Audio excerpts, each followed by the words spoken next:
பிரிய சகோதரி பவதி பிக்ஷாந்தேகி, சரி கேட்கும் உங்களுக்கு. பிரிய சகோதரி பவதி பிக்ஷாந்தேகி என்று தெலுங்கில் இசைபாடி வந்த அந்த மாமனிதர் இசைமேதை தியாகராஜன். அவர் பிக்ஷா பாத்திரத்திலிருந்து எடுத்த சில்லறைகள் நவீன காலத்திற்கு உதவாது என்று தெரிந்தவர்கள் நீங்கள். நீங்கள் வெள்ளைக்கார கல்வி கற்றது கண்டிப்பாய் கற்பூர புத்திதான். அது காற்றோடு போய் பல ஆண்டுகளாகிவிட்டன.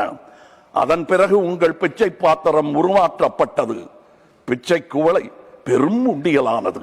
அந்த உண்டியலை உடைத்து நிதி திரட்ட உதவுவோர் இன்று தமிழரை பார்த்து என்ன சொல்லுகிறீர்கள்? தமிழ் பிச்சை எடுக்க கூட உதவாதா?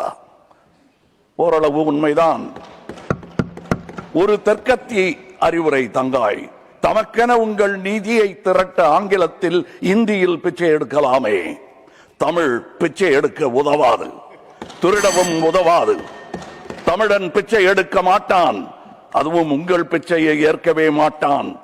தங்கச்சி, ஓட்டையும் நாட்டையும் இந்த கமலஹாசன் விற்கவே மாட்டான்.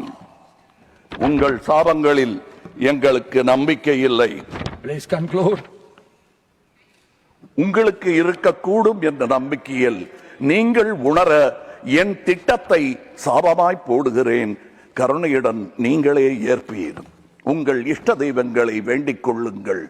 பகுத்தறிந்த தமிழ்ச்சித்தன் கூற்று இது. வினை உம்மை சுடுக, என்றும் எங்கள் நாடு நீடூழி வாழும். வினை உம்மை சுடுக, ஓட்டப்பம்பும் வீட்டை சுடுக. வந்தீர் வென்றீர் செல்வீர். இது உலக நியதி, அரசியல் நியதியும் கூட. வீழ்க வளமுடன், தமிழ் என்றும் வாழும் நலமுடன். வணக்கம் அவை வந்தடைந்த தலைவர் கூட்டத்திற்கு. சென்றும் வருவேன், நாளை யமதே. உங்கள் கமல்ஹாசன். ஜெய்ஹிந்த். श्रीमान पवित्र